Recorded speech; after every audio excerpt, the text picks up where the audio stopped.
करते हैं देश और दुनिया की खबरों की ओर और आपके लिए अवगत कराते हैं बड़ी खबरों से। बड़ी खबरें क्या हैं, जैसा कि दोस्तों हम आपके लिए बता दें, जाति के आधार पर आरक्षण कब होगा खत्म। यूएस में राहुल से पूछा गया सवाल, कांग्रेस नेता बोले जब देश में किस प्रकार से। आदाब, मैं हसरुद्दीन, आप देख रहे हैं जलाल न्यूज 901 टीवी चैनल के माध्यम से खबरों का सिलसिला शुरू करते हैं और कराते हैं रूबरू और साक्षात्कार इस खबर से। तो खबर किस प्रकार से, तो दोस्तों पहले हम ये खबर देखते हैं, उसके बाद इस खबर को लेकर हम बात करेंगे। तो ये रही खबर। My sense halfway through the campaign was that Modi didn't think he was getting anywhere near 300%. And I think early on he realized that this thing's going on. And we were getting input from the regular sources, some of the intelligence agencies were also, we were getting some of that information. It was pretty clear that they were in trouble. And so there was this internal thing going on in the Prime Minister that I could see. And psychologically, that how is this now happening? Because he's a person, as you know, he was in Gujarat many years, never faced political adversity, then Prime Minister of India, and suddenly this idea started to come. And we knew when he said that, I speak directly to God, we knew that there had been that we had actually blown him apart. Right? And that the psychology had gone. And so people think that, well, this was the Prime Minister sort of saying that, look, I am special, I'm unique, and I talk to God. But that's not how we saw it. Internally, we saw it as a psychological collapse, that, what's happening? How is this changing? And it's not just the Prime Minister, it's deeper than that. So what has happened in India, and you'll see it, is that the coalition that brought Mr. Modi to power has collapsed. It's broken right down the middle. So you'll see in these elections that they will struggle. They will struggle because the basic idea that Mr. Modi is running a government for the people of India is gone. Now the idea has been replaced. 2-3 ideas have replaced it. Number one, that there is a huge nexus between the government and 2 or 3 really large businesses. 2, that the lower caste, particularly the OBCs and the Dalits, have been taken care of. And this is very strong right across the board. We poll it, we can see it. जैसा कि दोस्तों आपने खबर के लिए भली बात देखा होगा, जांचा होगा, परखा होगा खबर किस टॉपिक को लेकर है। खबर खुद अपने आप में कुछ ना कुछ बयां कर जाती है।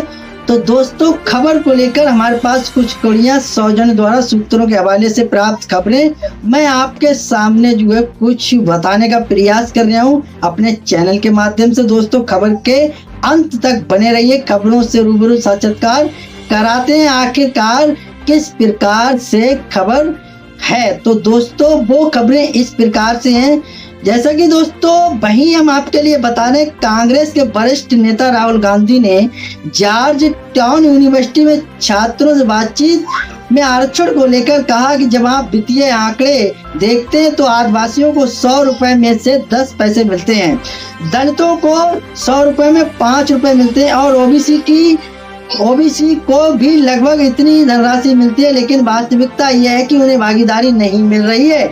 समस्या यह है कि देश के 90% लोगों को समान अवसर नहीं मिल रहे हैं।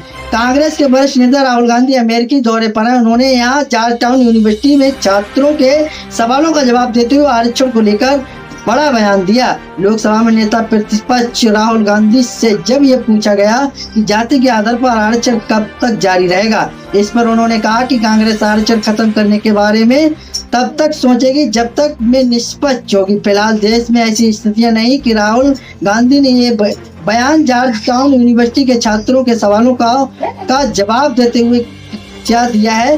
उन्होंने कहा कि आप वित्तीय आंकड़ों को देखते हैं, आदिवासियों को 100 रुपए में से 10 पैसे मिलते हैं, दलितों को 100 रुपए में से 5 रुपए मिलते हैं, ओबीसी को लगभग इतनी धनराशि मिलती है, लेकिन वास्तविकता यह है कि उन्हें भागीदारी नहीं मिल पा रही है। समस्या ये कि देश के 90% लोगों को समान अवसर नहीं मिल रहे हैं। देश के हर एक बिजनेस लीडर की सूची देखें, मुझे आदिवासी दलित का नाम दिखाएं, मुझे ओबीसी का नाम दिखाएं। मुझे लगता है कि शीर्ष 200 में से एक ओबीसी है। वे भारत के 50% आरक्षण एकमात्र टूल नहीं है, और भी टूल हैं।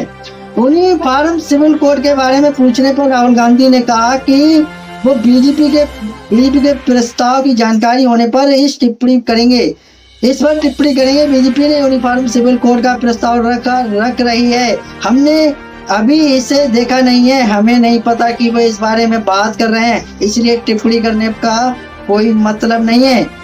तो किस प्रकार से मतलब नहीं है? इससे पहले राहुल गांधी ने वर्जीनिया में एक कार्यक्रम को संबोधित करते हुए कहा, बीजेपी और आरएसएस ये नहीं समझते कि ये देश का सभी है, ये देश सभी का है। राहुल गांधी ने वर्जीनिया में प्रवासी भारतीयों के समुदाय को संबोधित करते हुए कहा कि आरएसएस कहती है कि कुछ राज्य अन्य राज्यों की तुलना में कमतर हैं, कुछ भाषाएं अन्य भाषाओं से कमतर हैं, कुछ धर्म अन्य धर्मों की तुलना में कमतर हैं, इसी तरह कुछ समुदाय अन्य समुदायों की तुलना में कमतर हैं। नेता प्रतिपक्ष राहुल ने कहा कि आरएसएस की विचारधारा यही है कि वे सोचते हैं कि तमिल, मराठी, बंगाली और मणिपुरी ये भाषाएं कमतर हैं। हमारी लड़ाई इसी के बारे में है। दरअसल ये लोग तो किस प्रकार से है हमारी लड़ाई इसके बारे में? दरअसल लोग आरएसएस भारत को समझते हैं। हम सोचते हैं कि आप चाहे पंजाब, हरियाणा, महाराष्ट्र या किसी भी राज्य से हो, आप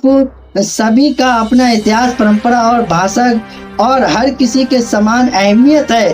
तो किस प्रकार की अहमियत? यूनिवर्सिटी ऑफ टेक्सास में भी राहुल ने साधा था निशाना। राहुल गांधी ने इससे पहले अपने अमेरिकी दौरे के पहले दिन यूनिवर्सिटी ऑफ टेक्सास में छात्रों और शिक्षा विवादों को संबोधित करते हुए बेरोजगारी और महंगाई से लेकर शिव युद्ध बुद्ध तक पर चर्चा की थी। राहुल गांधी ने देवता शब्द का अर्थ बताते हुए कहा था कि देवता आखिर कौन होता है? देवता ऐसा शक्ति है जिसकी अंदरूनी भावना ठीक वैसे ही होती है जैसे उसकी बाहरी अभिव्यक्ति। इसका सीधा सा मतलब है जो कि साफ दिल का शख्स है और पूरी तरह से पारदर्शी है, वो देवता है।